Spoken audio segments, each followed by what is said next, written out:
பெரியவா சரணம். பெரியவா வானொலியின் மாலை நிகழ்ச்சிகள் ஆரம்பமாகின்றன. இன்றைய எமது நிகழ்ச்சிகள் நித்திய குரு பாதுகா பூஜா, ஸ்ரீ ரா கணபதி அவர்கள் எழுதிய புத்தகத்தின் ஒளிவடிவம், ஆன்மீக உரை, மகா பெரியவா மகிமை, உபன்யாசம். பெரியவா சரணம். பெரியவா சரணம். அடுத்த நிகழ்ச்சி நித்திய குரு பாதுகா பூஜை. शुक्लां भरदरं विष्णुं शशिवर्णं चतुर्भुजं प्रसन्नवदनं ध्यायेत् सर्वविघ्नोपशान्तये। ममोपात्त समस्त दुरितक्षयद्वारा श्री परमेश्वर प्रीत्यर्थं गुरुप्रसाद सिद्ध्यर्थं गुरुप्रीत्यर्थं गुरुपादपूजाम् अद्य करिष्ये। गुरुर्ब्रह्मा गुरुर्विष्णुर्गुरुर्देवो महेश्वरः गुरुः साक्षात् परब्रह्म तस्मै श्रीगुरवे नमः। अपारकरुणासिन्धुं ज्ञानदं शान्तरूपिणं श्रीचन्द्रशेखरगुरुं प्रणमामि मुदान्वहम्। सदाशिवसमारम्भां शङ्कराचार्यमध्यमाम् अस्मदाचार्यपर्यन्तां वन्दे गुरुपरम्पराम्. எல்லோரும் குருவை பெரிவாளை தியானம் பண்ணிண்டு அர்ச்சனை பண்ணுவோம். அஷ்டோத்திரம். பெரியவா அஷ்டோத்திரம் பல அஷ்டோத்திரங்கள் இருக்கு. அதுல எளிமையா சுலபமா எது இருக்கோ அதை நான் இப்ப சொல்றேன். எல்லோரும் இதை கேட்டுண்டே திருப்பி சொல்ல முடிஞ்சுவா சொல்லி சொல்லி பெரிவாளுக்கு பாதத்துல ஒவ்வொரு புஷ்பத்தை அர்ச்சனை பண்ணலாம். ओम श्री कांची कामकोटि पीठाधीश्वराय नमः. श्रीमत् चंद्रशेखरेन्द्र सरस्वती गुरुभ्यो नमः. संन्यासाश्रम शिखराय नमः. काषाय दंडधारिणे नमः. सर्वपीठापहारिणे नमः. स्वामिनाथ गुरवे नमः. करुणासागराय नमः. जगदाकर्षण शक्तिमते नमः. सर्वचराचर हृदयस्थाय नमः. ओम भक्त परिपालक श्रेष्ठाय नमः. धर्म परिपालकाय नमः. श्री जयेन्द्र सरस्वत्याचार्याय नमः. श्री विजयेन्द्र सरस्वती पूजिताय नमः. शिवशक्ति स्वरूपाय नमः. भक्ताभीष्ट प्रदायकाय नमः.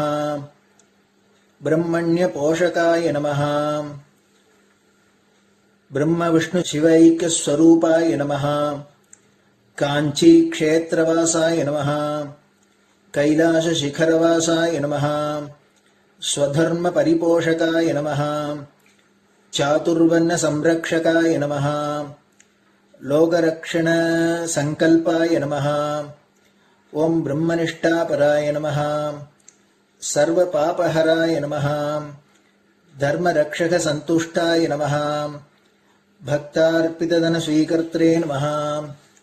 सर्वोपनिषत् सारज्ञाय नमः. सर्वशास्त्रगम्याय नमः. सर्वलोक पितामहाय नमः. भक्ताभीष्ट प्रदायकाय नमः. ब्रह्मण्य पोषकाय नमः.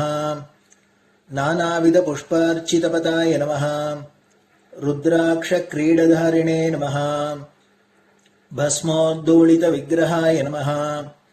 सर्वज्ञाय नमः. सर्वचराचर व्यापकाय नमः. अनेक शिष्य परिपालकाय नमः. मनश्चाञ्चल्य निवर्तकाय नमः. अभयहस्ताय नमः. भयापहाय नमः. यज्ञपुरुषाय नमः. यज्ञानुष्ठान रुचिप्रदाय नमः. यज्ञसम्पन्नाय नमः. यज्ञसहायकाय नमः. यज्ञफलदाय नमः. यज्ञप्रियाय नमः. उपमानरहिताय नमः. स्फटिक तुलसी रुद्राक्ष हारधारिणे नमः. चातुर्वर्ण समदृष्टये नमः. ऋग्यजुस्साम अथर्वणादि चतुर्वेद संरक्षकाय नमः.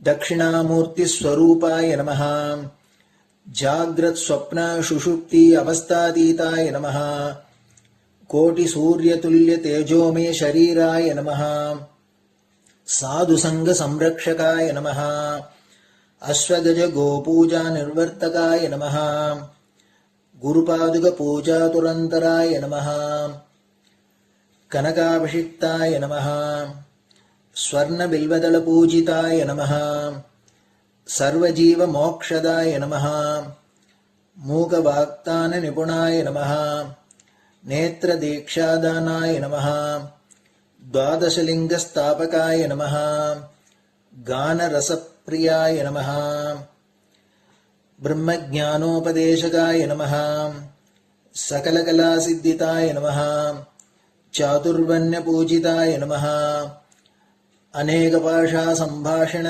कोविताय नमः अष्टसिद्धिप्रदायकाय नमः ओम श्री शारदामठसुस्थिताय नमः नित्यान्नदानसुप्रीताय नमः प्रार्थनामात्रसुलभाय नमः पादयात्राप्रियाय नमः नानाविधमतपण्डिताय नमः श्रुतिस्मृतिपुराणज्ञाय नमः देवयक्षकिन्नरकिंपुरुषपूज्याय नमः श्रवणानन्दकरकीर्तये नमः दर्शनानन्दाय नमः अद्वैतानन्दभरिताय नमः अव्याजकरुणामूर्तये नमः शैव वैष्णवादिमान्याय नमः श्रीशङ्कराचार्याय नमः दण्डकमण्डलोहस्ताय नमः वीणामृदङ्गसकलवाद्यनाथस्वरूपाय नमः रामकथारसिकाय नमः वेदवेदाङ्ग आगमादिसकलकलासतस्प्रवर्तकाय नमः हृदयगुहाशयाय नमः शतरुद्रीयवर्णितस्वरूपाय नमः केदारेश्वरनाथाय नमः अविद्यानाशकाय नमः निष्कामकर्मोपदेशकाय नमः लघुभक्तिमार्गोपदेशकाय नमः लिङ्गस्वरूपाय नमः सालग्रामसूक्ष्मस्वरूपाय नमः कालड्यां शङ्करकीर्तिस्तम्भनिर्माणकर्त्रे नमः जितेन्द्रियाय नमः शरणागतवत्सलाय नमः श्रीशैलशिखरवासाय नमः डमरुकनादविनोदाय नमः वृषभारूढाय नमः दुर्मदनाशकाय नमः आभिचारिकदोषहर्त्रे नमः मिताहाराय नमः मृत्युविमोचकशक्त्याय नमः श्रीचक्रार्चनतत्पराय नमः दासानुग्रहकारकाय नमः अनुराधानक्षत्रजाताय नमः सर्वलोकख्यातशीलाय नमः वेङ्कटेश्वरचरणपद्मषट्पदाय नमः श्री महात्रिपुरसुन्दरी समेत श्री चन्द्रमौलीश्वर पूजाप्रियाय नमः श्रीमच्चन्द्रशेखरेन्द्र सरस्वती सद्गुरु परब्रह्मणे नमः गुरुभ्यो नमः परमगुरुभ्यो नमः परमेष्टिगुरुभ्यो नमः परात्परगुरुभ्यो नमः गुरुपरम्पराभ्यां नमः गुरुपादुकाभ्यां नमो नमः. அடுத்தது ஊதுபத்தி இருந்தா அதை காமிச்சு தூபம், நெய் தீபம் இருந்தா காமிச்சு அதை நெய் தீபம் தீபம் காமிச்சுட்டு நைவேத்தியம் வெத்தலைப்பாக்கு பழம் இதுலேருந்து ஆரம்பிச்சு அவளுக்கு எது சௌரியமோ அதுபடி நைவேத்தியம் பண்ணலாம். அதுக்கு அடுத்தது கற்பூர ஹாரத்தி பண்ணி எல்லோரும் பிரதட்சிண நமஸ்காரம் பண்ணி பெரியவாள்கிட்ட பிரார்த்தனை பண்ணிண்டு எல்லோரும் க்ஷேமமா இருக்கணும், லோகம் பரம மங்களமா சௌக்கியமா இருக்கணும், எல்லோரும் வியாதி வெக்க இல்லாத ஆயுராரோக்கிய ஐஸ்வர்யத்தோட சாந்தம் அமைதியோட ஞான வைராக்கியத்தோட எல்லோரும் நல்லவர்களாயிருந்து நன்மையை அடையணும்னு பிரார்த்தனை பண்ணி இந்த பூஜையை தினம் செய்யலாம். குரு பிரம்மா குருர் விஷ்ணுர் குருர் தேவோ மகேஸ்வரः குரு சாட்சாத் பரபிரம்ம தஸ்மை ஸ்ரீ குரவே நமஹ. அபார கருணா சிந்தும் ஞானதம் சாந்தரூபிணம் ஸ்ரீ சந்திரசேகர குரும் பிரணமாமி முதான்வகம். சதாசிவசமாரம்பாம் சங்கராச்சாரிய மத்யமாம் அஸ்மதாச்சாரிய பர்யந்தாம் வந்தே குரு பரம்பராம். குரு பாத பூஜை நிறைவடைஞ்சது. பெரியவா சரணம். பெரியவா சரணம். பெரியவா வானொலியில் நேயர்கள் அடுத்து கேட்க இருப்பது ஸ்ரீ ரா கணபதி அவர்கள் எழுதிய புத்தகத்தின் ஒளி வடிவம். அளிப்பவர் ஸ்ரீமதி உமா சங்கர் அவர்கள். தேனினும் இனிய சொல்லான் தீச்சுடர் மேனி கொண்டான் ஊனுயிர்க்குயிரதான ஒன்றினைக் கலந்து நின்றான் ஏனினிக் கவலை நெஞ்சே இன்றுனக் அருள் செய்தான் இஞ்ஞானவான் காமகோட்டி நாதனை நம்புவோமே. ஜெய ஜெயசங்கர ஹரஹர சங்கர. மகாபெரியவாளின் உபன்யாசங்களை ரா கணபதி அண்ணா தெய்வத்தின் குரல் என்ற பெயரில் 7 பாகங்களாக தொகுத்து நமக்கு அளித்ததின் 2ஆம் பாகத்தின் அடுத்த பகுதி வேத மதம். ஹிந்து மதத்தின் ஆதார நூல்கள். நம் அறியாமை. உலகத்தில் புஸ்தகங்கள் நிறைய இருக்கின்றன. ஒவ்வொன்றும் ஒவ்வொரு விஷயத்தை சொல்லுகிறது. ஒவ்வொரு மதத்தினரும் ஏதாவது ஒரு புஸ்தகத்தை தான் நிரம்பவும் கௌரவமாக வைத்திருக்கிறார்கள். எல்லாம் புஸ்தகங்களே ஆனாலும் ஒரு புஸ்தகத்தை விசேஷமாக கொண்டாடுகிறார்கள். அதில்தான் ஜன்மம் கிடைத்தேறும் வழிகள் சொல்லப்பட்டிருப்பதாக சொல்கிறார்கள். அந்த புஸ்தகத்துக்கு பூஜை செய்கிறார்கள், நமஸ்காரம் செய்கிறார்கள். சில மதஸ்தர்கள் அந்த புஸ்தகத்திற்கே தனியாக கோவில் கட்டி வணங்குகிறார்கள். சீக்கியர்கள் அவ்வாறு செய்து வருகிறார்கள். அவர்களுடைய மத புஸ்தகத்தை அவர்கள் கிரந்த சாஹேப் என்று மரியாதையாக சொல்லுவார்கள். இப்படி ஒவ்வொரு மதத்தினரும் தங்கள் தங்கள் ஆத்மக்ஷேமத்திற்கு வேண்டிய மார்க்கங்களை சொல்லும் ஒவ்வொரு புஸ்தகத்தை பெற்றிருக்கிறார்கள்.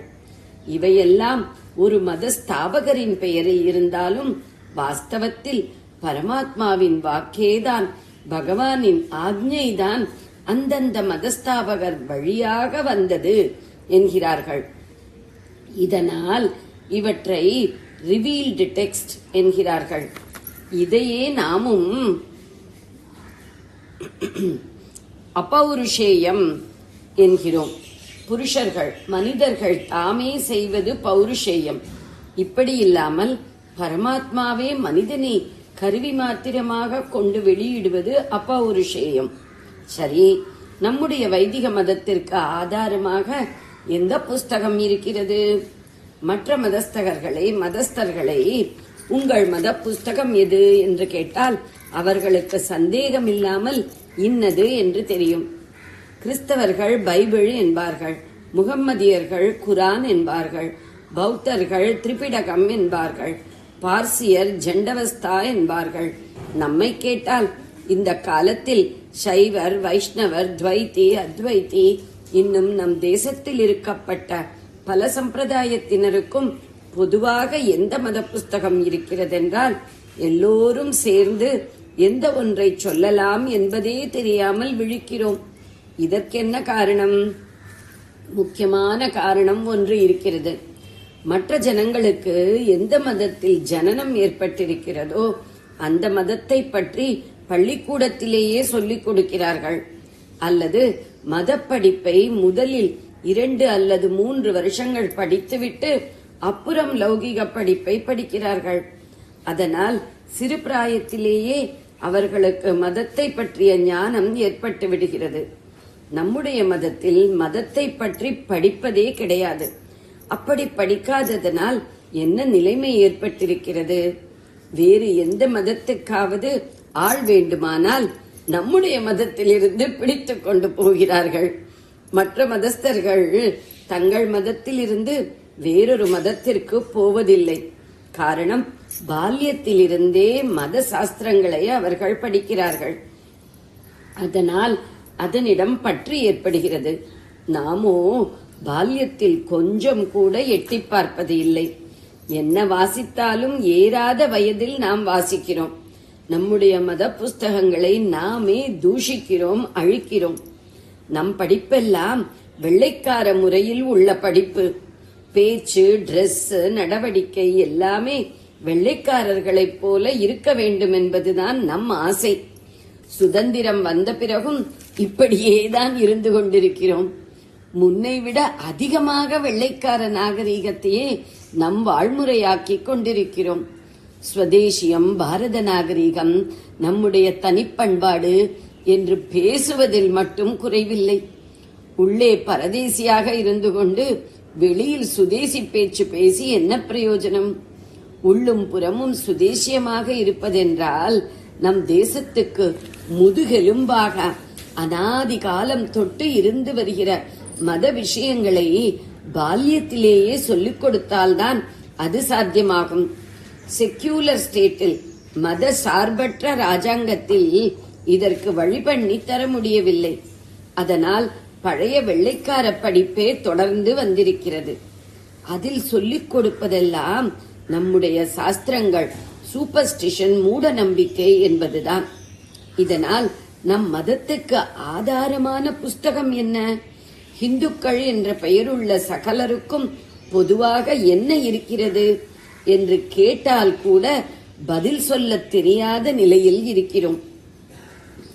விஷயம் தெரியாதவர்கள் மட்டம் தட்டினாலும் இதர தேசங்களில் உள்ள விஷயம் தெரிந்தவர்களும் ஆத்ம சாதகர்களும் நமது ஆத்ம வித்தையை, லௌகீகம் என்று தோன்றுகிற வித்தியைகள் கூட நம் தேசத்தில் ஆத்மாபிவிருத்திக்கே சாதனமாக இருப்பதால் நம்முடைய அரசியல் சாஸ்திரம், எகனாமிக்ஸ், நாட்டிய சாஸ்திரம் உள்பட எல்லாம் ஆத்ம வித்யை தான் என்று பாராட்டுகிறார்கள்.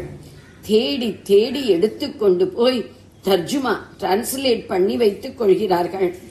எனவே லோகத்தில் நமக்கு ஒரு கௌரவம் வேண்டுமானால் அது எதனால் நமக்கு தன்னால் பிறரது மரியாதை கிடைக்கிறதோ அந்த சாஸ்திரங்களில் நம் அறிவை விருத்தி பண்ணிக் கொள்வதால் தான் ஏற்படும்.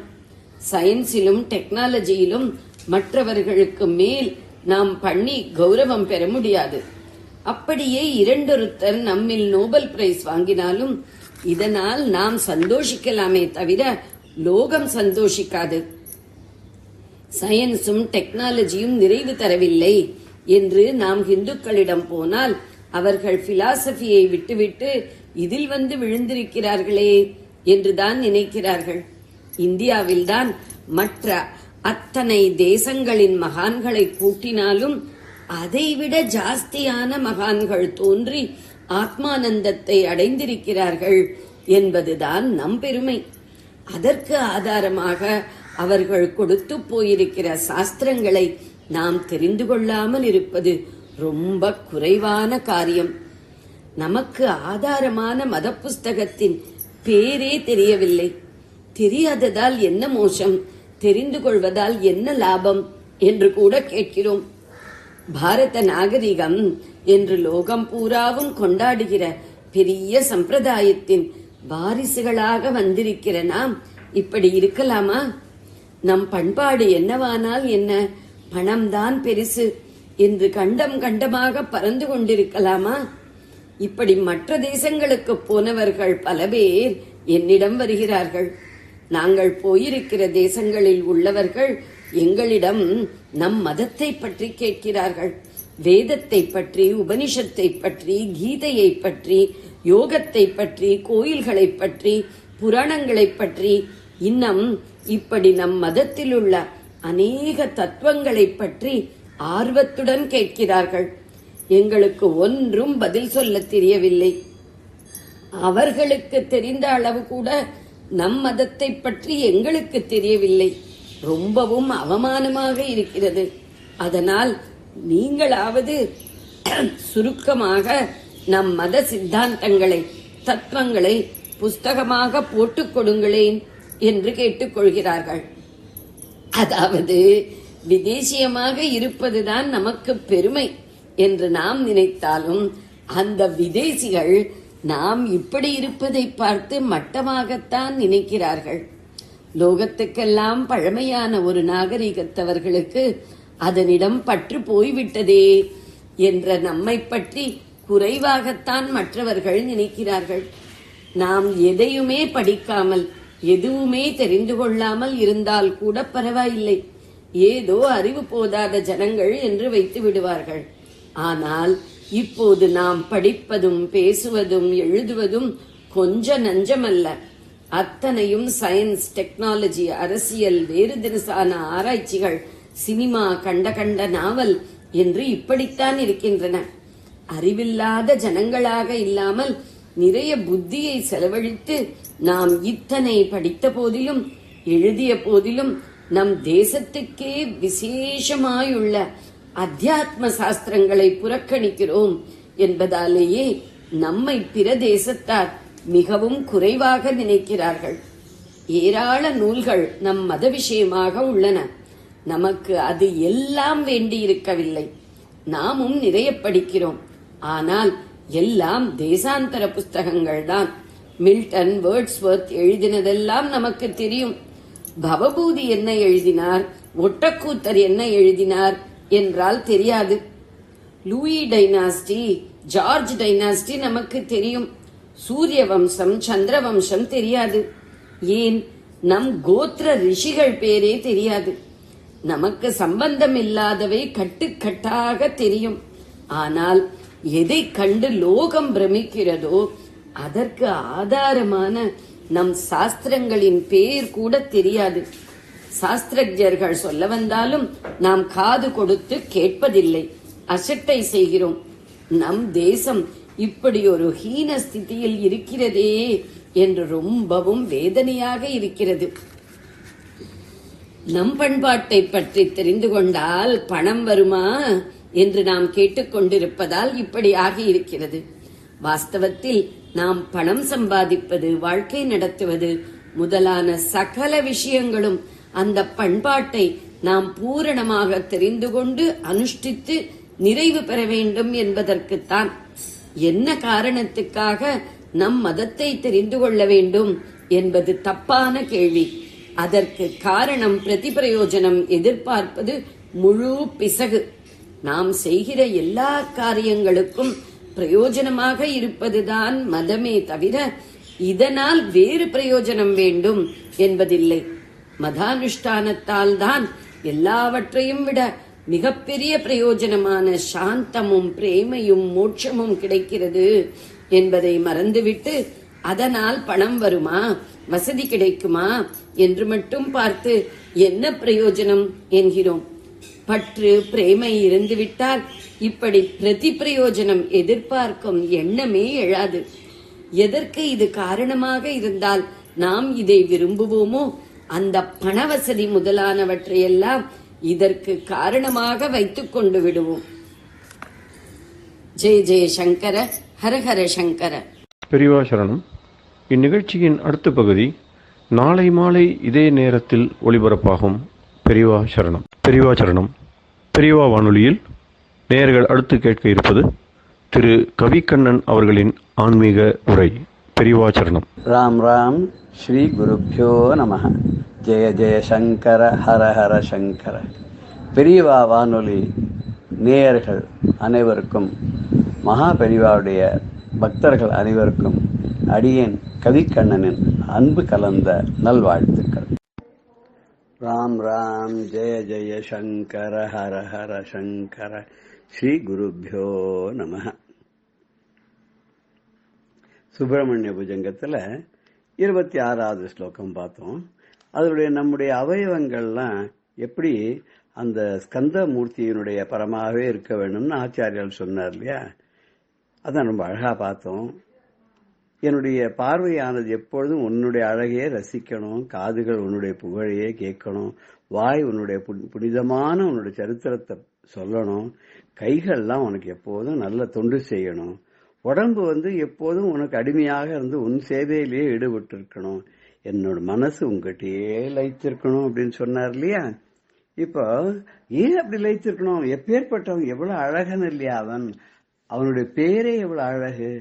அதை ஒரு தஞ்சாவூர் சங்கரையர் அப்படிங்கிறவர் ஒரு அழகான பாட்டு ஒன்று பாட்டிருக்கார். பாபநாசி சிவன் மாதிரி அவர் பெரிய வாக்கியக்காரர்.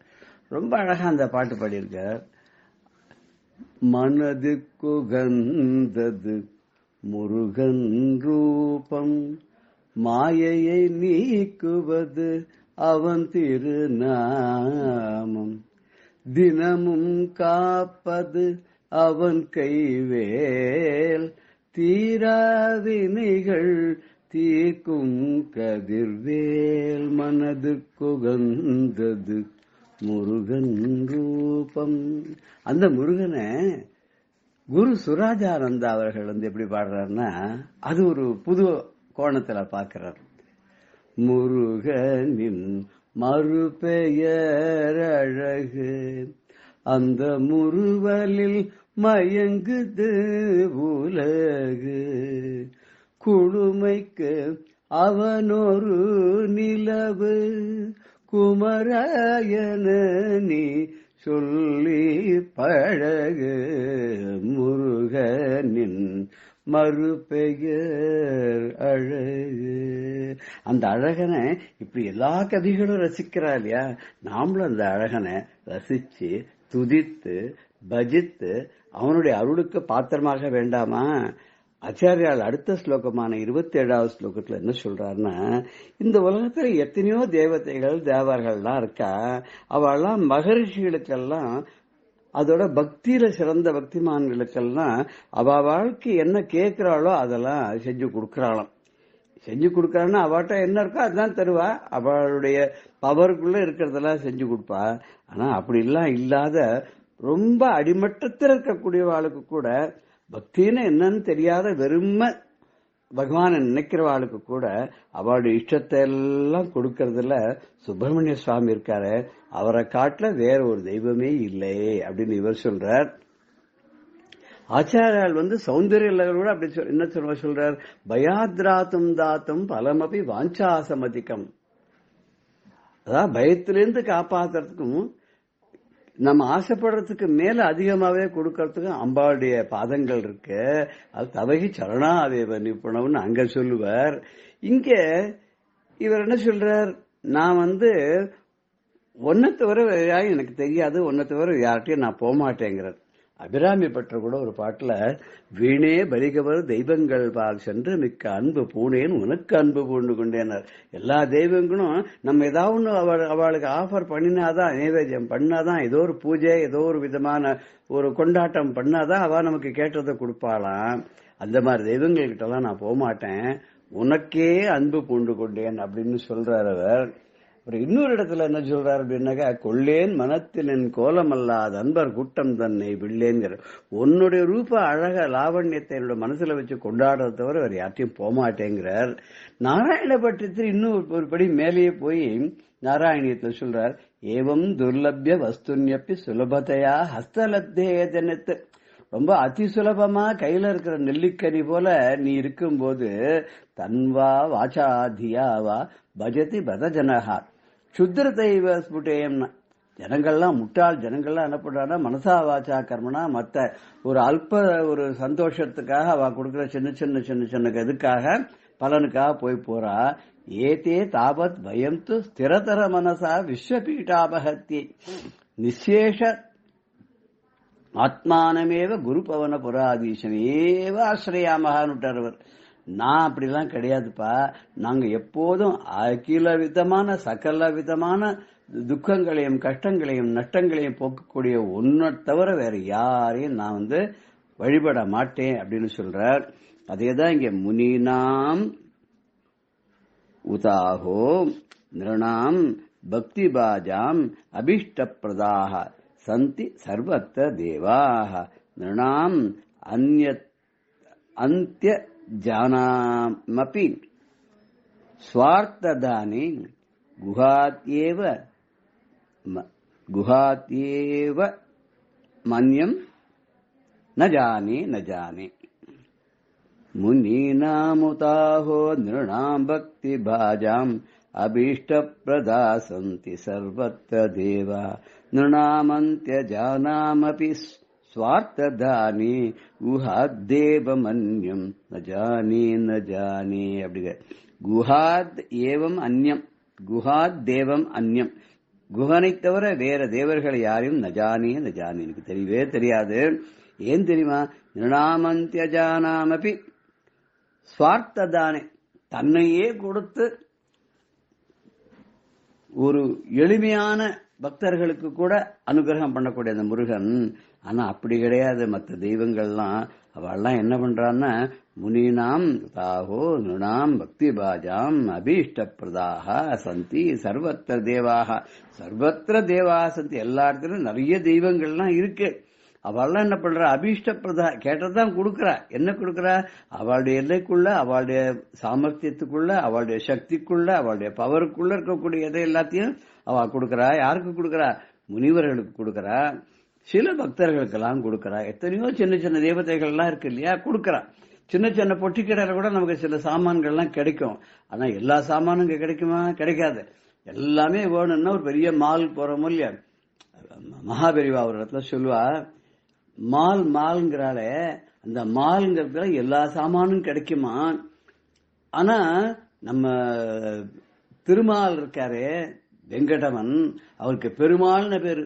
அந்த இப்ப லகர பேதம் இல்லாத பார்த்தோன்னா பெருமாள் அப்படிங்கறத பெருமாள் அப்படின்னு எடுத்துட்டோம்னா இங்கிலீஷ்ல இருந்து அப்படிதான் எழுதுவோம். PERUMAL எழுதும்போது பெருமாள்னு பெரிய மால். அது நமக்கு நம்ம பாக்குற மால்களை விட அவர் பெரிய மால், அங்கதான் பெருமாள்னு பேரு. அவர்கிட்ட போனா எது கேட்டாலும் இல்லைன்னு சொல்லி கொடுத்துடுவார். அவர் இல்லைங்கிறது ஒண்ணுதான் அவர்கிட்ட கிடையாதான். அதை தவிர இது எல்லாத்தையும் கொடுத்துடுவாராம். நாமளும் அப்பேற்பட்ட இந்த ஸ்கந்த மூர்த்தி கிட்ட, அப்பா உன்னை தவிர எனக்கு வேற யாரையும் தெரியாது, நீதான் எனக்கு அருள் பண்ணணும், உங்ககிட்ட தான் எல்லா சக்தி இருக்கு, நீதான் சக்தி தரன், உன்னை வழிபடுறோம், உன்னை தவிர வேற யார்ட்டும் நாங்க மற்ற தெய்வங்கள்ட்ட போக மாட்டோம்னு நாமம் சொல்லி ஆச்சாரியால் சொன்ன வழியிலேயே அந்த முருகப்பெருமான செந்தில் ஆண்டவனை வழிபடுவோமாக. ஜெய ஜெய சங்கர ஹர ஹர சங்கர. ஸ்ரீ குருபியோ நம. ராம் ராம். பெரியவா சரணம். இந்நிகழ்ச்சியின் அடுத்த பகுதி நாளை மாலை இதே நேரத்தில் ஒளிபரப்பாகும். பெரியவா சரணம். பெரியவா சரணம். அடுத்த நிகழ்ச்சி மகா பெரியவா மகிமை உபன்யாசம். வழங்குபவர் பிரம்மஸ்ரீ கணேச சர்மா அவர்கள். அபார கருணா சிந்தும் ஞானதம் சாந்தரூபிணம் ஸ்ரீ சந்திரசேகர குரும் பிரணமாமி முதான்வகம். காஞ்சி மகாபிரிவா 1968 வருஷத்துலேருந்து 69லேருந்து 78 வரைக்கும் காஞ்சிபுரம், சின்ன காஞ்சிபுரம், தேனம்பாக்கம், கலவை முதலான இடங்கள்லாம் இருந்தா அப்படின்னு பார்க்குறோம். அப்போ பல நிகழ்ச்சிகளை பார்த்துன்னு வரோம். சின்ன காஞ்சிபுரத்தில் பெரியவா இருந்தா, அப்படி இருக்கிறதே பெரியவா தரிசனம் கொடுக்கறதுக்கு வெளியில் வரல. வெளியில் கூட்டம்லாம் உட்காந்துட்டு தரிசனத்துக்கு காத்துட்டுருக்கா. அப்போது பிரபல பாடகி MS அம்மா வந்தா. MS அம்மா வந்து பெரியவா தரிசனத்துக்கு வந்திருக்கா. வந்து பாடலாம் அப்படின்ட்டு எத்தாப்பில் உட்காந்து பாடின்னு இருக்கா. பாட்டு ஆரம்பித்து பாடிகிட்டே இருக்கிறதே வந்த ஜனங்கள்லாம் பாட்டை கேட்டுருக்கு. திடீர்னு பெரியவா உள்ளேருந்து வந்தா. வரத்தையே ஒரு மாதிரி கோபமாக இருக்கா அப்படிங்கிறது தெரியுது. வந்த பெரியவா பாட்டை நிறுத்த சொல்லி உத்தரவு பண்ணா.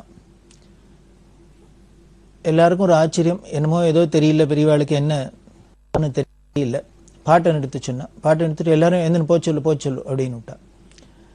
பெரியவாளோட இந்த நடவடிக்கை எல்லாருக்குமே ஒரு சர்ப்ரைஸாக இருந்தது, ஆச்சரியமாக இருந்தது. இப்படி ஜனங்கள்லாம் தரிசனத்துக்கு காத்துன்னு இருக்கிறதே பெரியவா வந்து சாந்தமாக சந்தோஷமாக தரிசனம் கொடுத்து எல்லாரோட க்ஷேமலாபங்கள்லாம் விசாரித்து பேசிந்து அப்படி தான் இருக்கிற பெரியவா ஏன் இன்னைக்கு வெளியில் வரத்தையே இவ்வளோ உக்ரமாக வரா, கோபமாக வரா,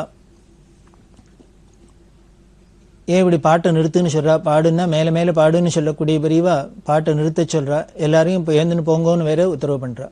ஒருத்தருக்கு ஒன்றும் புரியல. ஆனால் பெரியவா ஒன்று சொன்னாக்க அதை கேட்டு தான் ஆகணும். வேற எல்லாருக்கும் அதுக்கு மேலே ஒன்றும் ஆல்டர்னேட் சாய்ஸ் கிடையாது. சரி, எல்லாரும் அந்தன கலைஞ்சாச்சு. கலைஞ்சா உடனே கைங்கரியம்ன்ற ஒருத்தட்ட சொல்கிறா, உக்காண்ட இடத்துலாம் சாணி ஜலம் தெளித்து அலம்பி விடு அப்படின்னா. இது அதை விட என்ன ஆச்சரியமாக இருந்தது. எல்லாரும் தரிசனத்துக்கு வந்திருக்கா, அந்த இடத்த ஏன் பெரியவா சுத்தம் பண்ண சொல்றா அப்படின்ட்டு. எதுக்காக இப்படி சொன்னா, என்ன தப்பு நடந்தது, பெரியவாளுக்கு இப்படி கோபம் வர அளவுக்கு என்ன நடந்தது அப்படின்னா வேற ஒன்றும் இல்லை. இப்போ இந்த தரிசனத்துக்கு வந்து பல பேர் உட்காந்துட்டு இருக்கா இல்லையா, அதில் ஒருத்தர் வந்து உட்காந்துட்டு இருக்கார், ஒரு ரொம்ப நல்லவர். அவரோட பேரை சொல்லி பெரியவா சொன்னா, அவன் வந்து இங்கே உட்காந்துட்டு இருக்கான் என்ன பார்க்கறதுக்கு, எதுக்கு இங்கே வந்தான் அவன் அப்படின்னா. ஏன் வரக்கூடாதா அப்படின்னா பெரியவா சொல்றா, அவன் கர்ம பிரஷ்டன், அவன் எதுக்கு இங்கே வந்திருக்கான், எதிர்க்க வந்தான், இங்கே வந்து என்ன பார்வை அப்படின்னு பெரியவாளுக்கு கோபம். இப்பதான் புரிஞ்சுது, யாரோ ஒருத்தர் அந்த வந்தவர்ல ஒருத்தர் கர்ம பிரஷ்டர், அதனால பெரியவாளுக்கு அவரை பார்க்கறதுல இஷ்டம் இல்லை. அதனால அவர் உட்கார்ந்த இடத்தையே சுத்தம் பண்ண சொல்ற அளவுக்கு அவர் என்ன தோஷம் பண்ணினார், என்ன அப்படி கர்ம பிரஷ்டரா ஆனார் அப்படின்னா, அதுக்கப்புறம் பெரியவா சொல்றா, அவரோட பேரை சொல்லி, அவ தாயார் காலமாயிட்டா, ஆனா தாயாருக்கு ஒரு காரியமும் பண்ணல, எப்படி பண்ணணுமோ கிருத்தியங்கள்லாம் பண்ணணுமோ ஒன்றும் பண்ணல. அப்படி தாயாருக்கு ஒன்றும் பண்ணாதவன் இங்கே வந்து எதுக்கு எங்கிட்ட வந்தான், இங்கே வந்து உட்கார்ந்துட்டு இருக்கான், அவன் உட்கார்ந்த இடத்த முதிச்சாலே மற்றவாளுக்கும் பாவம் வரும், தோஷம் வரும், அதனால தான் இப்படி பண்ண சொன்னேன். இப்பதான் எல்லாருக்கும் புரிஞ்சுது பெரியவாளுக்கு இவ்வளவு கோபம் வரத்துக்கு காரணம் என்னங்கிறது. பெரியவாளுக்கும் கோபம் வருமா அப்படின்னா, ஞானிகளுக்கெல்லாம் கோபம் வருமானா கோபம் வரும். எதுக்கு வரும், எப்போ வரும் அப்படின்னர், தர்ம விரோதமா உலகத்தில் இருக்கிறவெல்லாம் காரியங்கள் பண்ணினாக்க அப்போ கோபம் வரும். ஏன்னா அவளுக்கு தர்ம சம்ஸ்தாபனார்த்தம் அப்படின்னு தர்மத்தை காப்பாத்துறதுக்கு நிலைநாட்டுறதுக்கு தான் அவள் இங்கே வந்திருக்கா, அவதாரம் பண்ணி வந்திருக்கா. அப்படி இருக்கிறதே தர்ம விரோதமா நடந்தா அவளால, சாஸ்திர விரோதமா நடந்தா அவளால டாலரேட் பண்ண முடியாது, கோபம் வரும். குழந்தைகளுக்கு மேல தாயார் கோபம் வருதுன்னா, எப்போ குழந்தைகளை தானே வசம் பண்ணினா, தப்பு பண்ணினா கோபம் வரத்தான் வரும், அடிக்கத்தான் அடிக்கிறா. அதை போலதான் ஈஸ்வரனுக்கும் ஞானிகளுக்கும் கோபம் வரலாமான்னு வருது. எப்போ அப்படின்னா, நாம தர்ம விரோதமா நடந்துக்கிறதே. அவர் வந்த ஒருத்தர் தன்னோட தாயாருக்கு எந்த காரியமும் பண்ணலை அப்படின்னா, அதுக்கு பல காரணங்கள் அவளை கேட்டா சொல்லுவா, இதனால பண்ணல அதனால பண்ணல அப்படின்னா. இதுக்கெல்லாம் எக்ஸ்கியூஸ் கிடையாது, இப்படி இல்லை அப்படின்னு அதுக்கு நாம சொன்னோம்னா, எதன் காரணம் சொன்னோம்னா, நாம ஏதோ இதை தட்டி கழிக்கிறதுக்கு சால்ஜாப் சொல்றோம் அப்படின்னு தான் அதுல தீர்மானம். அவருக்கு நம்பிக்கை இல்லை அப்படின்னா, நம்பிக்கை இல்லாத அளவுக்கு காலம் மாறி போயிருக்கு அப்படின்னு சொல்லலாம். காலம் மாறி போனா கூட நம்பிக்கை நமக்கு இருந்ததுன்னா, இந்த மாறின காலத்திலையும் இன்னமும் விடாத அனுஷ்டானங்கள்லாம் பண்ணிட்டு இருக்கிறவா இருக்கத்தான் இருக்கா. பல பேர் வீட்டில் பார்க்குறோம். இது ஏன் சரி, அவ அம்மாக்கு அவர் பண்ணினார் பண்ணல, பெரியவாளுக்கு இதில் என்ன கோபம் வரலாம், பெரியவா சொல்லலாம், ஆஸ் எ குரு இதெல்லாம் தப்புப்பான்னு நம்மளோட அஜ்ஞானத்தை போக்குறதுக்கு நமக்கு எடுத்து சொல்லலாம். நம்ம சொல்லியும் கேட்கல அப்படின்னா அதுக்காக எதுக்கு ஓச்சுக்கணும் பெரியவா, சரி கேடு விட்டு போட்டு மாட்டேன்னு விட்டுட்டு போகக்கூடாது அப்படின்னா விட முடியல. காரணம், இப்ப நாம பண்ணாதனால அவருக்கு பின்னால என்னென்ன பலன்கள் வரும், அதனால பாதகம் என்ன ஏற்படும் அப்படிங்கிறத நினைச்சு அவ கவலைப்படுறா. அந்த தாயிற் சிறந்த தயாவான தத்துவனா இருக்கிறதுனால, ஐயோ இப்படி அஜ்ஞானத்துல இன்னைக்கு இவா பண்ணாத இப்படி விட்டுறாளே, இதுக்கு பிற்காலத்துல இது மாதிரி விளைவுகள்லாம் வருமே, அப்போ இவா கஷ்டப்படுவாளே, ஃபீல் பண்ணுவாளே, அப்பவும் இதே பெரியவாள்கிட்ட தானே வரப்போறா, இதே ஈஸ்வரன்ட்ட தானே போய் என்னோட கஷ்டத்தை போக்குன்னு பிரார்த்தனை பண்ண போறோம். அதனால முன்னால தப்பு பண்ண முடியுமா ஒரு பிரமேயத்தை வச்சு அந்த தப்பு பண்றதே அதை நாம திருத்தாத இருந்துட்டு பின்னால ஏதோ அவ சிரமப்படுறதே அதுக்கு பிரார்த்தனை பண்ணதே அனுகிரகம் பண்றதை விட இந்த தப்பு பண்ணாத காப்பாத்துறது, அங்கேயே தடுத்து நிறுத்திடுறது அப்படிங்கிறதான் ஒரு சத்குருக்கு அழகா இருக்கிறதுனால பெரியவா அப்படி சொன்னா. அதனால்தான் அவளுக்கு அப்படி கோபம் வந்தது. இது தர்ம கோபம், தர்மத்துக்காக கோபம். கோபமே இப்படி வர கோபமே என்னென்ன அனுகிரகம் தான். நமக்கெல்லாம் கோபம் வந்ததுன்னா, நாம ஒருத்தர் மேல கோச்சுனோன்னா அவளுக்கு ஏதோ கெடுதல் வருது, பாதகம் வருது. ஆனால் ஈஸ்வரனான குருநாதரான பெரியவாளுக்கு கோபம் வந்ததுனால் அதுவே ஒரு அனுகிரகமா இருக்கு. ஓம் நமோ பகவதே ருத்ராய நமஸ்தே ருத்ரமன்யவே அப்படின்னு வேதமே அப்படித்தானே சொல்றது. ருத்ரனே, ருத்ரனுக்கு நமஸ்காரம், ருத்ரனோட கோபமே நமஸ்காரம் அப்படின்னு. ருத்ரனுக்கு கோபம் அப்படின்னா எதுக்கு கோபம் வரணும்? அந்த கோபமே எவ்வளவு பெரிய அனுகிரகம் அப்படின்னு தெய்வத்துங்களில் பார்த்தீங்கன்னா பெரியவா ரொம்ப வியாக்கியானம் பண்ற விவரிக்கிறா. அதே தான் இங்க, அது அருட்கோபம், அவ்வளவுதான். அவளுக்கு வேற ஒன்றும் பொறாமையினாலேயோ போட்டியினாலேயோ வெறுப்புனாலேயோ ராகத்வேஷங்கள்னாலேயோ வர கோபம் இல்லை. அருட்கோபம் நமக்கு அனுகிரகம் பண்றதுக்கு சாமதான பேத தண்டம் அப்படின்னு சொல்லியிருக்கே. தியாகராஜ சுவாமியிடம் சொல்றாரு, சரச சாமதான பேத தண்ட சதுரா அப்படின்னு ராமரை சொல்ற.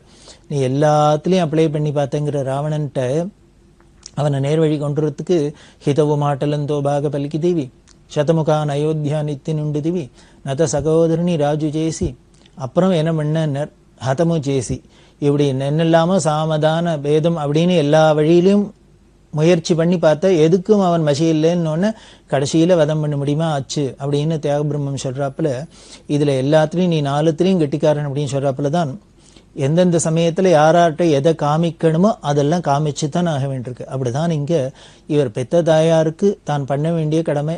இதுக்கப்புறம் அவர் என்ன பண்ண போறார்? அம்மாவுக்கு ஒரு பிறந்தத்திலேருந்து வளர்ற வரைக்கும் இந்த அப்பா அம்மா என்ன கைங்கரியம் பண்ணியிருக்கா, அவளுக்கு நம்ம வேற என்ன செய்ய போறோம்? இது ஒரு நன்றிக்காக தானே. இந்த நன்றி கடனை கூட செலுத்துறதுக்கு நன்றி நன்றி ஒன்றாருக்கும் உண்டாம் உய்வில்லை அப்படி என்ன சொல்றார். யாருக்கு வேணாலும் கதி உண்டு, என்ன தப்பு பண்ணினவனுக்கும் கதி உண்டு, ஆனா செய்நன்றி மறந்தவனுக்கு மட்டும் கதியே இல்லை அப்படின்னு வள்ளுவர் பெருந்தகை சொல்றார். அந்த அளவுக்கு நாம நன்றி மறக்கலாமா? அதுக்காக தான் சாஸ்திரம் இப்படி சொல்றது. அதை பண்ணலன்னு பெரியவாளுக்கு அப்படி கோபம் வந்தது.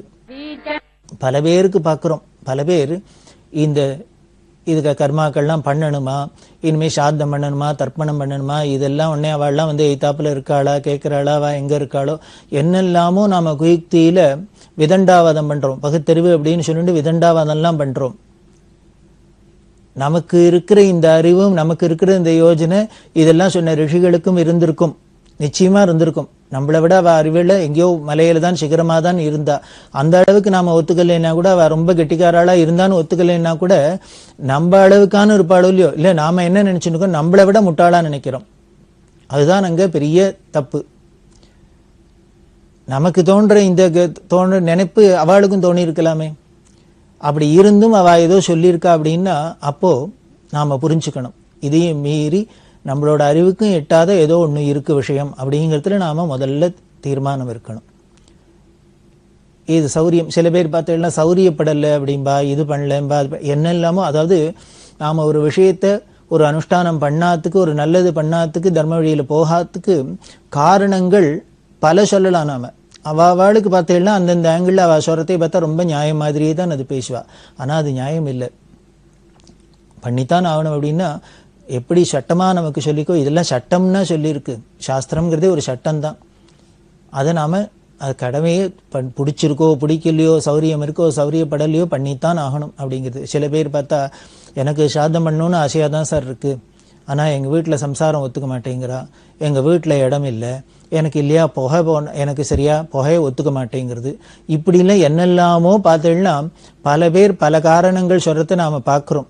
இதெல்லாம் பார்த்தா எப்படி இருக்குன்னு ஒரு குழந்தைத்தனமா இருக்கு. இதெல்லாம் பார்த்தீங்கன்னா சாஸ்திரமே நமக்கு யாராருக்கு என்னென்ன முடியும், இதெல்லாம் பண்ணு, இதை முடியாதவாளுக்கு என்னென்ன பண்ணுன்னு அதுவே எல்லாம் சொல்லி கொடுத்துருக்கு.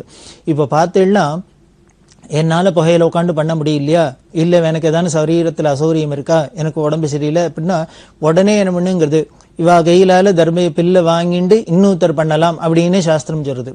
இவாளுக்கு மேல ஆல்டர்னேட் ஒருத்தர் பண்ணலாம் அப்படின்னு சொல்றது. அது மாதிரி பண்ணலாமே.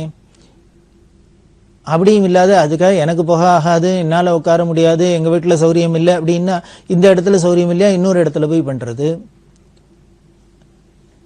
இப்படி இதுக்கு ஏதானும் பண்ணி எப்படியான இது பண்ணணுங்கிறதுலதான் நமக்கு தீர்மானம் இருக்கணுமே வழிய, அதுக்காக இதை விட்டுடுறது பரவாயில்ல அப்படின்னு அதை ஒரு சகஜமா எடுத்துட்டாக்க அதுதான் பெரிய தோஷம். அதுதான் கர்ம பிரஷ்டனாயிடும்.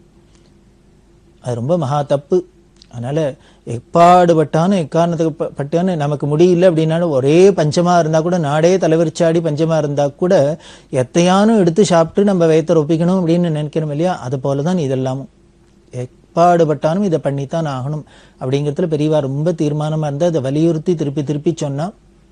அது எதுக்காக சொன்னார், இது அதனால அவருக்கு ஒரு லாபம் இல்லை, நமக்கு எந்த பாவமும் வராத இருக்கணும், எந்த தோஷமும் வராத இருக்கணும், பிற்காலத்தில் நாம எந்த சிரமமும் படாத இருக்கணும், க்ஷேமமா இருக்கணுங்கிறதுக்காகத்தான். இதுல இன்னும் ஒரு ஆச்சரியம் பார்த்தீங்கன்னா, இப்படி அவாவா பல பேர் பிதிர்காரியங்கள்லாம் விட்டுடுறா, ஏதோ இது அது இல்லை அது இல்லைன்னு ஷாக்கெல்லாம் சொல்லின்னு விட்டுடுறா. ஆனா பார்த்தீங்கன்னா பின்னால அவ பல கஷ்டங்களுக்கு இந்த குடும்பங்கள்லாம் அலாறுது. அவளுக்கு முதல்ல அந்த சந்ததிகள்லாம் சரியா இருக்க மாட்டேங்கிறது, சொன்னபடி எல்லாம் கல்யாணம் கார்த்தி எல்லாம் ஐயா ஒழுங்கா இருக்க மாட்டேங்கிறா, இல்லையா அப்படி ஆனாலும் ஏதானும் குழந்தைகள் பிறக்க மாட்டேங்கிறது, சந்ததி வளர மாட்டேங்கிறது, அப்படி வளர்ந்தாலும் அதுகளுக்கு ஏதோ வியாதி வெக்கியா இருக்கு. இப்படி என்னமோ பார்த்தீங்கன்னா என்னமோ ஒரு குளறுபடி, ஒரு நிம்மதி இல்லாத சந்தோஷம் இல்லாத இருக்கு. நிறைய ஐஸ்வர்யம்னா இருக்கிறாப்புல இருக்கும், ஏதோ பெரிய பாக்கியசாலிகளுக்கு புண்ணியசாலிகளுக்கு தான் ஐஸ்வர்யம்லாம் இருக்கும் அப்படின்னு ஏதோ நம்ம முன்னால சொல்லியிருந்தோமோ என்னமோ. இப்ப பார்த்தா எல்லாத்தையும் ஐஸ்வர்யம் நிரம்பித்தான் இருக்கு. ஆனாலும் ஏதோ ஒரு நிம்மதி இல்லாத, அவளுக்கு ஒரு சந்தோஷமா அதை அனுபவிக்க முடியாத என்னவோ ஒரு பெரிய குறை, மனசங்கடம், கிளேசம் இதெல்லாம் இருக்கிறதுக்கு காரணம் இந்த பிதர்களோட சாபம் தான். பல பேர் சொல்லுவா, இல்ல எங்க அப்பாவுக்கு அதுக்கு நம்பிக்கை கிடையாது, எங்க அம்மாவுக்கு நம்பிக்கை கிடையாது, அவளே வேண்டான்னு விட்டா, நம்பிக்கை இருந்தா கூட எனக்கு எல்லாம் ஒன்றும் பண்ண வேண்டாம்னு சொல்லிட்டா அப்படின்னு நாம ஏதோ சொல்லிட்டு இருக்கோம். ஆனா ஒன்னே ஒண்ணு மட்டும் ரொம்ப ஞாபகம் வச்சுக்கணும். இந்த அப்பா அம்மாவே அவ உயிரோடு இருக்கிறதே நம்மள்ட்ட இருக்கிற பிரியத்தினாலே எதை வேணா சொல்லியிருக்கலாம். ஆனா அதே அந்த ஜீவன் பேடுத்துன்னா, அந்த பிராணம் பேடுத்துன்னா, அப்புறம் அந்த ஜீவனுக்கு அப்பாவும் இல்லை, பிள்ளையும் இல்லை, அம்மாவும் இல்லை, பொண்ணும் இல்லை, இந்த உறவு எதுவும் கிடையாது. இப்போ இருக்கிறாப்லயே அஜ்ஞானம் அந்த ஆத்மாக்கு ஆவிக்கு இருக்கும்னு இல்லை. அப்ப என்ன பண்ணும், இது பண்ணித்துன்னா அதை திருப்திப்படுத்தினா அது வாழ்த்தும், இல்லைன்னா சாபம் கொடுக்கும். இந்த பித்ருசாபம்னா வேற யாரோ அடுத்த வீட்டுக்காரெல்லாம் நம்மளை சபிக்கிறது இல்லையே, நம்ம மூதாதிரிகள் தானே நம்ம சபிக்கிறா. நம்மளோட அப்பா, நம்மளோட அம்மா, நம்மளோட தாத்தா, நம்மளோட பாட்டி இவாளோட தான் சபிச்சதா தானே நமக்கு ஜோதிஷ ரீதியிலே எங்க போனாலும் சொல்றது. அப்படின்னா அவள் நம்மள்ட்ட பிரியமா இருக்கவா தானே, அவ தானே நம்மளை பெத்து வளர்த்தவா, அவையே நம்மளுக்கு சாபம் கொடுக்கணும். நம்ம பண்ணலைன்னா ஐயோ பாவம் இவனுக்கு சௌரியம் இல்லை அப்படின்னு எக்ஸ்கியூஸ் கொடுத்து விடலாமே, விடாத ஏன் சபிக்கிற அப்படின்னா இதுலேருந்து தெரியறது அவள் நம்மளோட உயிரோட இருக்கிறதே நம்மளோட உறவும் அவள் நம்மள்ட்ட காமிக்கிற பிரியமும் வேற. அதுக்கப்புறம் அந்த ஆவி பிரிஞ்சு போயிடுத்துன்னா அது எது அதோட ரியாக்ஷன் வேற அப்படிங்கிறது தெரிஞ்சுக்கணும். அவா சொன்னா இவா சொன்னா அப்படிங்கிறதுக்காக எப்போ பிதிர்வாக்கியமோ இல்லை எதுவுமே எப்போ அப்படின்னு அவ உயிரோட இருக்கிறதே அவ சொல்றதை கேட்கறதுதான் கேட்க முடியுமே வழிய, அதுக்கப்புறம் இத்த பெண்ணு அத்த பெண்ணாதுன்னு அவ சொல்றதுக்கு அவளுக்கும் ரைட்டு கிடையாது. அதை சொல்லணும்னா அதை கேட்கணுங்கிற நமக்கு சட்டமும் கிடையாது. அவ நல்லது சொல்லியிருந்தா கேட்கலாம், எனக்கு அப்புறம் இந்த தர்மத்தை பண்ணுங்கோ, எனக்கு அப்புறம் இந்த கோயில் அபிஷேகம் பண்ணுங்கோ, அதெல்லாம் சொன்னா கேட்டுக்கலாம். அதை மட்டும் கேட்கலாமா அப்படின்னா அது கேட்கறதுனால நமக்கு ஏதோ நல்லதுதான் வரப்போகுது, நிச்சயமா தெரியும் இதனால புண்ணிய பலன் தான் வரப்போகுதுன்னு. வேற இந்த சாஸ்திர விரோதமா அவ ஏதானு சொன்னாள்னா அதை நாம கேட்கணுங்கிற அவசியம் இல்லை. காரணம் அதனால வர பாதகம் நம்மளை தான் பாதிக்க போறது, நம்ம சந்ததிகளை தான் பாதிக்க போறது. அதனாலதான் பெரியவா ரொம்ப தீர்மானமா இருந்து, இது கண்ணுக்கு தெரியாத நடக்கிறதுனால, சூக்ஷ்மமா இருக்கிறதுனால இதனாலதான் அது அதனாலதான் இது நம்மளால லிங்க் பண்ணிக்க முடியல. ஆனா ஒரு ஜோதிஷ சாஸ்திரம் இது மாதிரி சில விஷயங்கள்லாம் இருக்கிறதே எதுக்குன்னு, இப்படி எல்லாம் நமக்கு ஒரு கோடி காமிக்கிறதுக்கு தான், எதுக்கு அதுக்கும் ஏதோ லிங்க் இருக்குன்னு தெரிஞ்சுக்கோ அப்படின்னு நமக்கு உணர்த்துறதுக்கு தான்.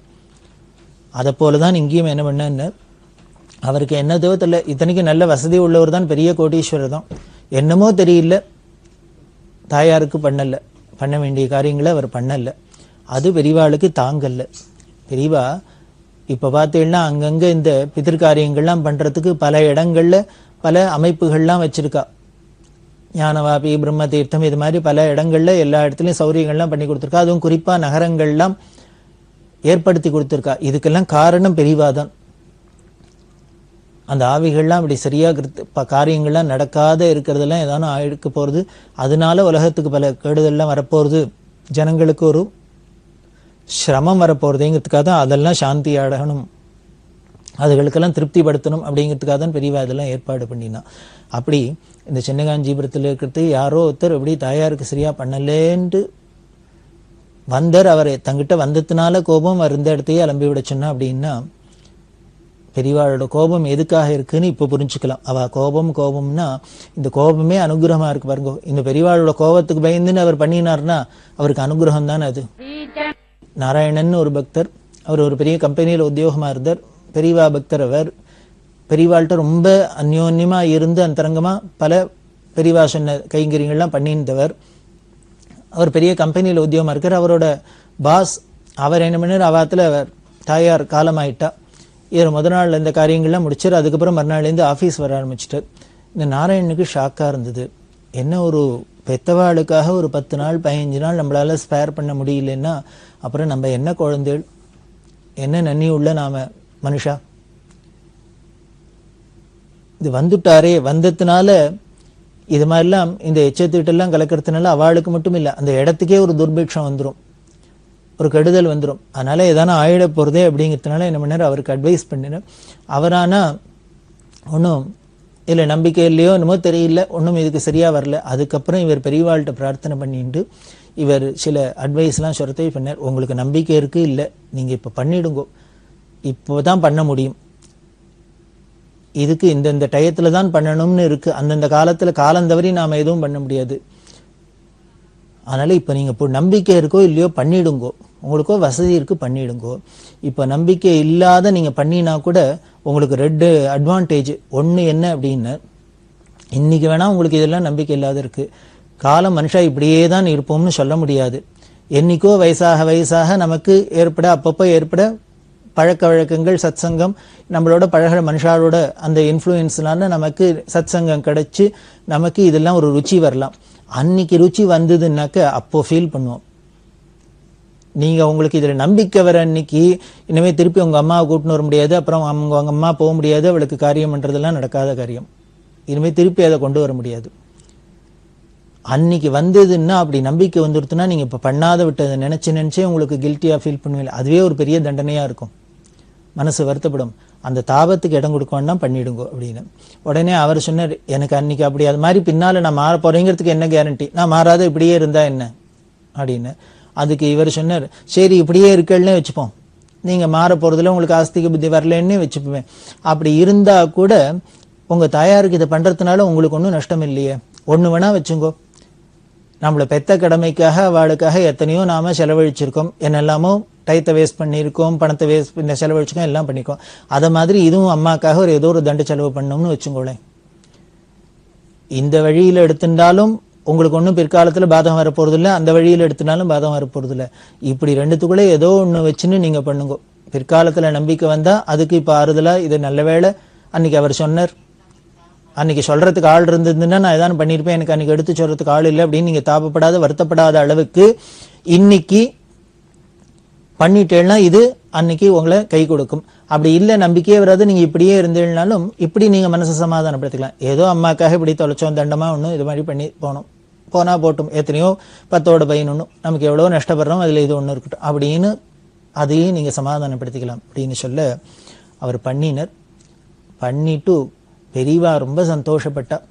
இப்படி நாராயணன் சொன்னது, அட்வைஸ் பண்ணினது பெரியவாளுக்கு ரொம்ப பிரியமா இருந்தது. எதனால நாராயணன் சொல்வார், நமக்காவே இது மாதிரிலாம் தோணுமா என்ன, ஏதோ பெரியவாளோட பழகி பெரியவாள்கிட்ட கைங்கரியம் பண்ணி பெரியவாளோட மனோபாவத்தை நம்ம கொஞ்சம் கொஞ்சம் புரிஞ்சுன்றதுனால இப்படி யாரானும் ஏதானும் தப்பு வழியில இப்படி மிஸ் அண்டர்ஸ்டாண்ட் பண்ணி ஏதானும் பண்றதையும் நமக்கு சொல்லணும்னு தோன்றது. அது பெரியவாதான் உள்ளேந்து அந்தரியாமையா இருந்துன்னு ஏக்கி சொல்ல வைக்கிறா அப்படின்னு அவர் சொல்வார்.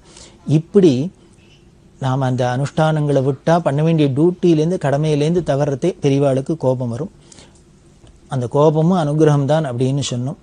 அந்த பெரியவா இன்னும் பல விஷயங்கள் பார்த்தீங்கன்னா அந்த கோபம் அப்படின்னாலே ஆச்சரியமா இருக்கும். ருத்ரனா என்ன பண்றா, தெய்வத்தினுள்ள சொல்றா, அவளோட கடமை அப்படின்னு சொல்ற, அந்த கடமையை தவறினா கோபம் வரும் அப்படின்னு சொல்றோம்.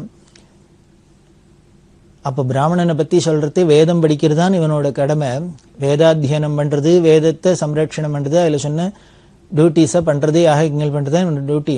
அதை விட்டுட்டு இவன் வேற எங்கேயானு திசை மாறி போடுறதே. அப்ப என்ன பண்றான்னு அதெல்லாம் விவரிச்சுன்னு வர தெய்வத்தின். அப்ப சொல்றான், வேதம் படிக்கல, இவன் அனுஷ்டானம் இல்லைன்னா இவன் எதுக்கு இனிமே திருப்பி பிராமணன்னு சொல்லிட்டு இவன் ஒரு பெரிய ஜாதின்னு சொல்லிட்டு இவன் வசத்தின்லாம் சொல்லிட்டு சொசைட்டியில கிளைம் பண்ணிட்டு இவன் பெருசா தாட் புட் பண்ணணும், எதிர்பார்க்கணும் எல்லாரும் நம்மளை மதிக்கல, எல்லாம் தப்பு தானே. நம்மளால ஒருத்தருக்கு ஒரு பிரயோஜனம் இல்லை, ஒரு சமுதாயத்துக்கு ஒரு பிரயோஜனம் இல்லைன்னா அப்புறம் நாம எதுக்கு தனியா இருக்கணும், அதுக்கு நமக்கு அப்புறம் என்ன பெருமை இருக்கு. இப்படி இருக்கிறவன ஒன்னுத்துக்கும் பிரயோஜனம் இல்லாத, அத்தியனம் பண்ணாத, அனுஷ்டானம் பண்ணாத இருக்கிற பிராமணன் மற்றவாழ்லாம் சேர்ந்துன்னு அழிக்கிறதுக்கு முன்னால நானே அழிச்சுடுறேன் அப்படிங்கிற பெரியவா. இதே வார்த்தை சேம் வார்த்தை பெரியவா யூஸ் பண்றான். அடுத்தவா அழிக்கிறதுக்கு நானே அதை ஒழிச்சு கட்டிடுறேன், தீர்த்துடுறேன். ஒருத்தருக்கு பிரயோஜனம் இல்லாத, ஒரு தன்னோட கடமையை செய்யாத எதுக்கு ஒருத்தர் இருக்கணும், எதுக்கு ஒரு கும்பல் இருக்கணும் அப்படின்லாம் சொல்ற. அப்படின்னா இது ஒரு சாதாரண வார்த்தை இல்லை, பெரிய கோபம், ருத்ராகாரமான கோபம். அது யாரா இருந்தாலும் சரி அவளோட கடமையை சரியா செய்யலைன்னா அது ஈஸ்வரனுக்கு கோபத்துக்கு ஆளாத்தான் ஆகணும். டியூட்டி, நம்ம ஒரு ஆஃபீஸுக்கு போறோம் அப்படின்னா பல பேர் உத்தியோகத்துல இருக்கா, அவாவாளுக்குன்னு சொன்ன வேலையை அவாவா டான்னு ஒழுங்கா செய்யலைன்னா மேல இருக்க அதிகாரிக்கு கோபம் வரத்தான் வரும். எப்போ கோபம் வரும், நாம சரியா செய்யலைன்னு தான் கோபம் வரப்போறது. அதை போலதான் இங்கேயும் சமுதாயத்துல இருக்கிற மனுஷால அவளுக்கு சொன்ன டியூட்டியை, சாஸ்திரம் சொன்ன டியூட்டி நாம செய்யலைன்னா அது ஈஸ்வரனான அந்த குருநாதருக்கு கோபம் வரத்தான் வரும். அதே மாதிரி இன்னொன்னுக்கு ரொம்ப பெரியவா மனசு வருத்தப்பட்டு கோபப்பட்டிருக்கா. என்னன்னா பெரியவா அந்த ஸ்திரீகளுக்கு, பெண்களுக்கு காலாகாலத்துல கல்யாணம் ஆகல அப்படின்னு ஒரு 50-60 வருஷத்துக்கு முன்னெல்லாம் இது ஒரு பெரிய ஒரு பிரச்சனையா இருந்தது. முன்னமே சொல்லியிருக்கோம், இந்த வரதட்சணை பிரச்சனைகளால சீரு சனத்தி அப்படின்லாம் இந்த பள்ளை வீட்டெல்லாம் பல விதமான கண்டிஷன்லாம் போட்டு இதை ஒரு பிசினஸ் ஆக்கி காசு பணத்துக்கு விவகாரமா ஆக்கினதுனால பல பேருக்கு கல்யாணம் எல்லாம் ஆகாத இருந்து பெரியவாள்கிட்ட எங்களுக்கு கல்யாணம் ஆகல சீக்கிரம் ஆகணும் அப்படின்னு 30 வயசு 25 வயசு இப்படி எல்லாம் இருக்கிறத பார்த்துட்டு பெரியவாளுக்கு ரொம்ப மனசு தாப்பப்பட்டிருக்கா. அதுல பெரியவா சொல்றா, குழந்தைகளுக்கு நம்ம தேசத்துல குழந்தைகளுக்கு பொன் குழந்தைகளுக்கெல்லாம் புள்ள குழந்தைகளா இருந்தாலும் சரி பெண் குழந்தைகளும் சரி கல்யாணம்னாலே வெக்கப்படுவா. உடனே அவள்கிட்ட உன் கல்யாணம் அப்படின்னாலே வெக்கப்பட்டுன்னு போற காலமா இருந்தது. அது போய் இப்ப என்ன ஆயிடுத்துன்னு அவளே எனக்கு கல்யாணமா இல்ல அப்படின்னு எல்லாருக்கும் சொல்லிட்டு எங்கிட்டயே பிரார்த்தனை பண்றாப்புல இருக்குன்னா எனக்கு மனசு ரொம்ப தாபமா இருக்கு. கல்யாணம்னா ஓடிண்டு வெக்கப்பட்டு ஓடுற குழந்தைகளா இருந்த காலத்துல ஒரு தேசத்துல கல்யாணம்னு அவளே இருக்கே, இதுக்கு இந்த வரதட்சணை எல்லாம் ஒரு காரணமாயிடுத்தே அப்படின்னு சொல்லி அதுக்கு கோபப்படுறா. அப்போ புள்ள குழந்தைகளுக்கெல்லாம் அட்வைஸ் பண்றா, நீங்க இதெல்லாம் வாங்காத கல்யாணம் பண்ணாதான் பண்ணிப்பேன், நீங்களாம் சத்தியாகிரகம் பண்ணணும் அப்படின்லாம் சொல்றா. இது மாதிரி பெரியவாளுக்கும் எதுக்காகலாம் கோபம் வருது, அந்த கோபத்தினால எப்படி தர்மம் நினைச்சு நிற்கிறது அப்படிங்கிறத நாம தொடர்ந்து பார்க்கலாம். பெரியவாச்சரணம். இந்த நிகழ்ச்சியின் அடுத்த பகுதி எதிர்வரும் திங்கட்கிழமை அன்று இதே நேரத்தில் ஒளிபரப்பாகும். பெரியவாச்சரணம். அடுத்த நிகழ்ச்சி திருவாசக இன்னிசை. வழங்குபவர் ஸ்ரீ சத்குருநாத தேசிகர் அவர்கள். பெரியவாச்சரணம். திருச்சிற்றம்பலம். திருப்பூவல்லி. பாலும் அமுதமும் தேனுடனாம் பராபரமாய், பாலும் அமுதமும் தேனுடனாம் பராபரமாய், கோலம் குளிர்ந்து உள்ளம் கொண்டபிரான் குறை கடல்கள் ஞாலம் பரவுவார் நன்னெறியாம் அந்நெறியே போலும் புகழ் பாடி பூவல்லி கொய்யாமோ வானவன் மாலையன் மற்றும் உள்ள தேவர்கட்கும் போனவனாய் நின்று கூடலிலா குணக்குரியோன் ஆன நெடுங்கடல் ஆலாலம் அமுது செய்ய, ஆன நெடுங்கடல் ஆலாலம் அமுது செய்ய போனகம் ஆனவா பூவல்லி கொய்யாமோ அன்றால நீழற்கு அருமறைகள் தான் அருளி நன்றாகவானவர் மாமுனிவர் நாள்தோறும் நின்றாரையேத்தும் நிறைகழலோன் புனை கொன்றை பொந்தாது பாடி நாம் பூவல்லி கொய்யாமோ படமாக என்னுள்ளே தன் இணை போதவை அளித்திங்கு இடமாக கொண்டிருந்த ஏகம்பமேய வீரான் தடமார் மதில் தில்லை அம்பலமே தான் இடமா நடமாடுமா பாடி பூவல்லி கொய்யாமோ நடமாடுமா பாடி பூவல்லி கொய்யாமோ அங்கி அருக்கன் இராவணன்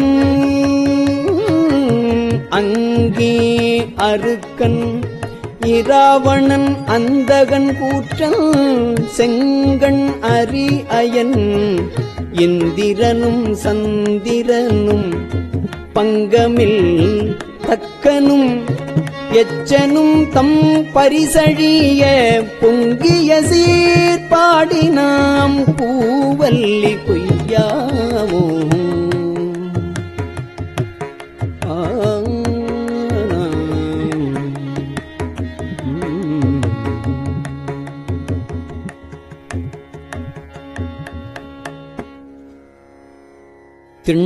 திண்போர் விடையான் சிவபுரத்தார் போரேறு மண்பால் மதுரையில் பிட்டமுது செய்து அருளி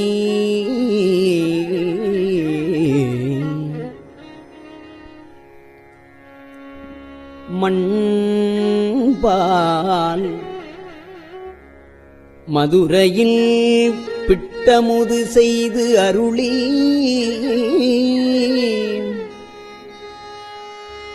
தண்டாலே பாண்டியன் தன்னை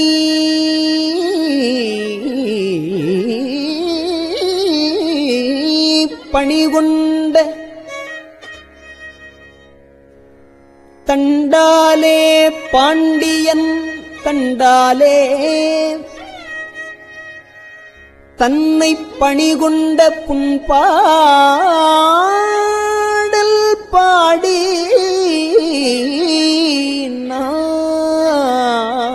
நாம் பூவல்லி கொய்யாமோ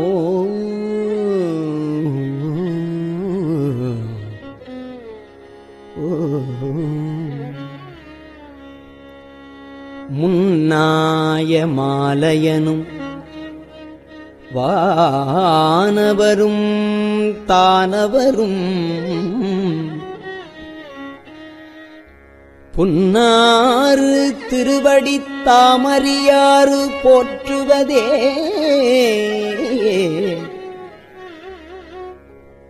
என் நாகம் உள்புகுந்து ஆண்டு கொண்டான் இலங்கு அணியாம் பன்னாகம் பாடி நாம்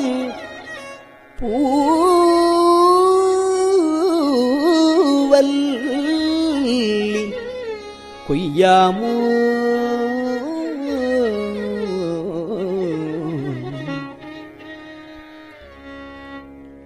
சீராத் திருவடி திண் சிலம்பு சிலம்பொலிக்கே ஆராத ஆசையதாய் ஆராத ஆசையதாய் அடியேன் அகமகிழ சீராத் திருவடி திண் சிலம்பு சிலம்பொலிக்கே ஆராத ஆசையதாய் அடியேன் அகம் மகிழ தேரார்ந்த வீதி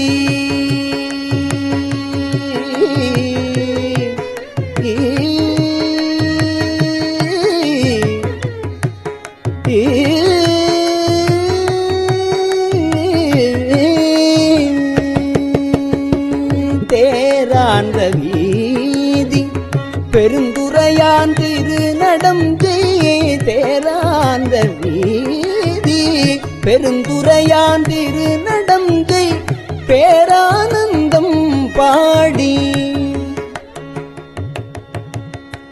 பேரானந்தம் பாடி பூவல்லி கொய்யாமோ தேராந்த வீதி பெருந்துரையான் திருநடங்கை பேரானந்தம் பாடி பூவல்லி கொய்யாமோ பேரானந்தம் பாடி பூவல்லி கொய்யாமோ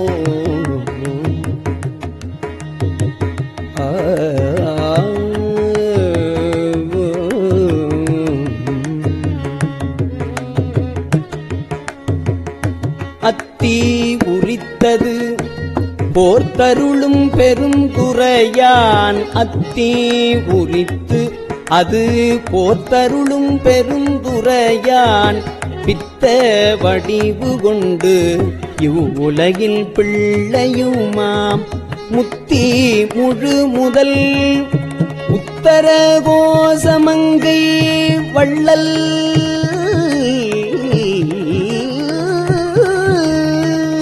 முத்தி முழு முதல் உத்தர கோசமங்கை வள்ளல்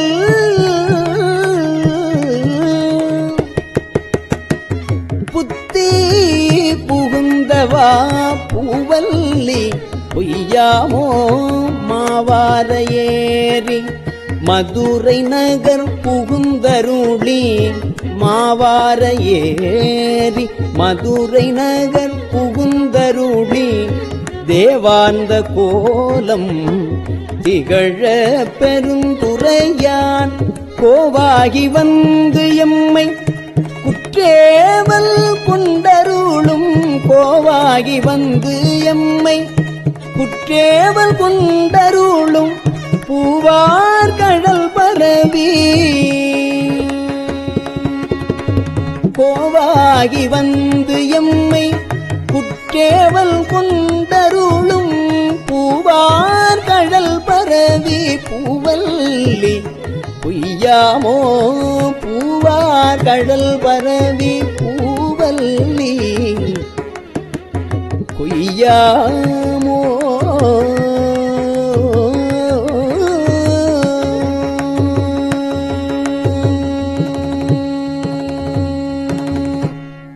திருச்சிற்றம்பலம்.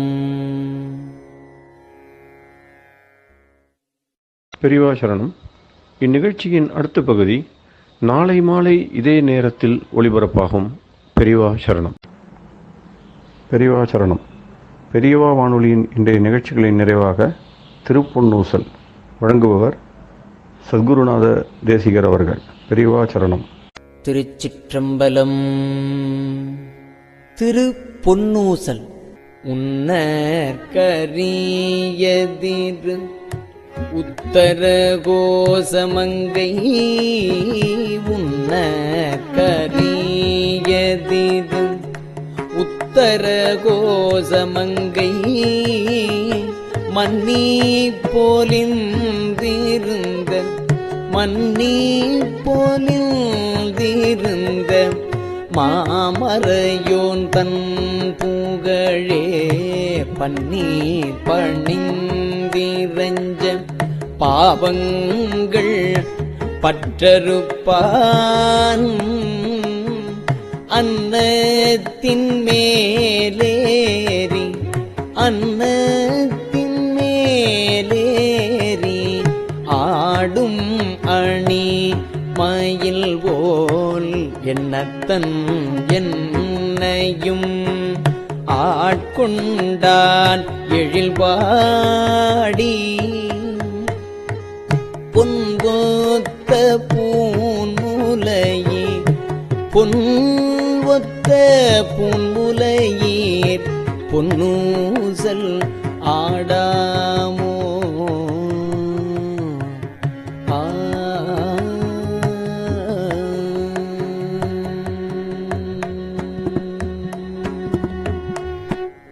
திருச்சிற்றம்பலம்.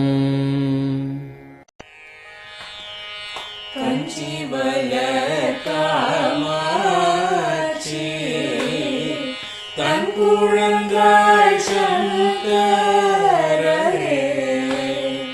கஞ்சிவல காமாட்சி தன் குழந்தாய் சங்கரரே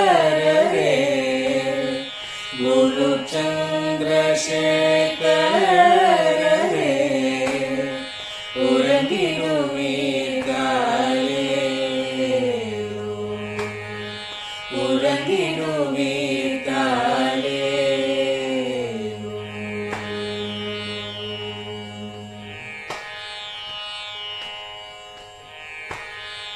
ஆதிகுரு சங்கரராய் அன்றொரு நாள் வந்தவரே அருப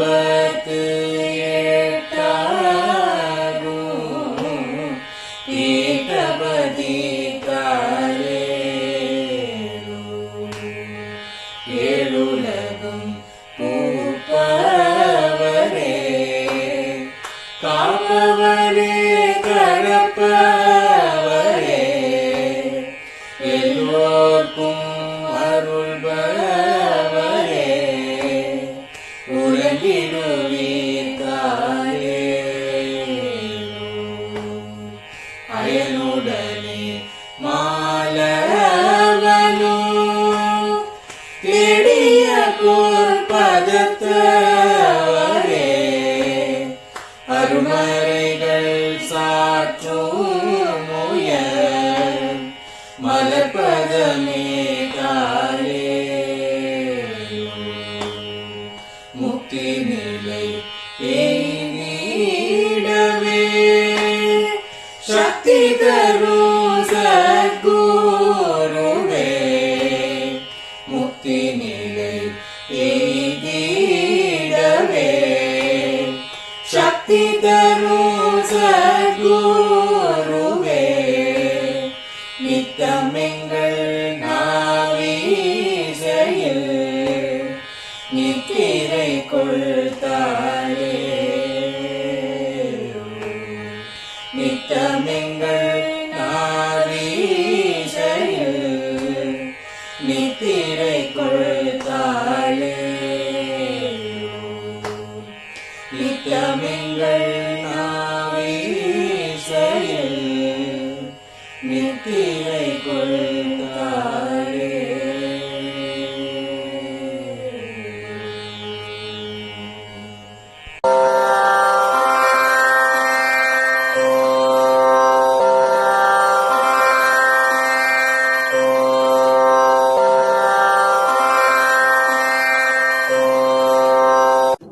பெரியவா சரணம். பெரியவா வானொலியின் மாலை நிகழ்ச்சிகள் இத்துடன் நிறைவடைகின்றன.